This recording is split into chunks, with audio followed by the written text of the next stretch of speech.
It's episode 3 coming up right now. So I'm going to show you how to implement the base mechanics of your game. Now this is going to be really good because it's really going to take your game to the next level while keeping the very simplest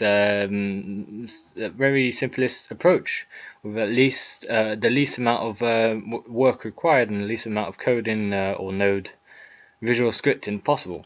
So we're going to select our platform right away, and we're going to go in the Armory Traits property tab. We're going to go down to Armory Traits, and we're going to add a new node visual scripting file to this. Once our node tree is created, we're going to actually name it and add a new one. We're going to call this platform, and we're going to go down to our platform script. And we're going to first of all select an input type, a touch. So when the screen is touched, we don't want it down, because if not, if you keep your finger down on the screen, it will constantly apply this script. So we only want it when it's released. When your finger's off the screen, the action will be applied. It will start the action, and the action that we want is to rotate the platform 90 degrees. So we're going to go on to transform, and as you can see, we have a bunch of rotation possibilities between these lines here above and below.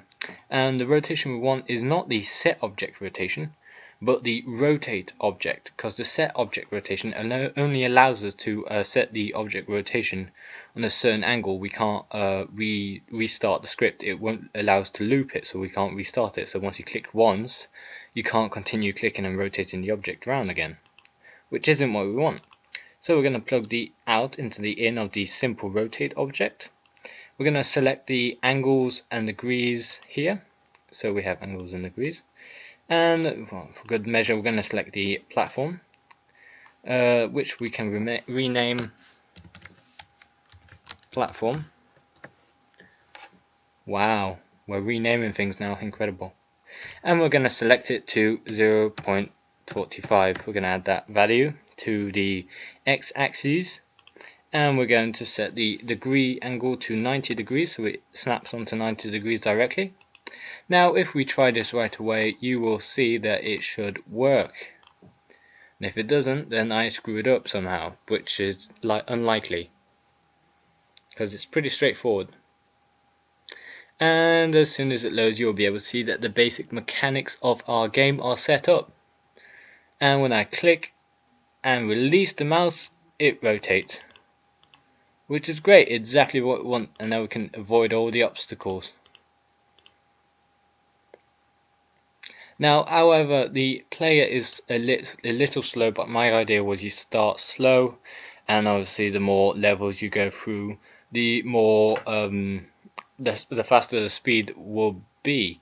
Now this is obviously interesting because we need to add more levels and we need to add more complexity to this, and I want to add spikes, score system, coins, things like that, and power-ups, which is a new thing I've been thinking of, where you can go through spikes and things like that. That will be added later.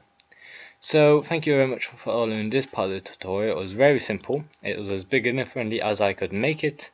If you did enjoy this and learned something, leave a comment down below of what you want to learn next, or if you have a question, don't hesitate to leave it down below. I answer to every single comment. And also, if you're not already subscribed, then please do that so you don't miss any of my new content coming out very soon. Thank you very much for watching.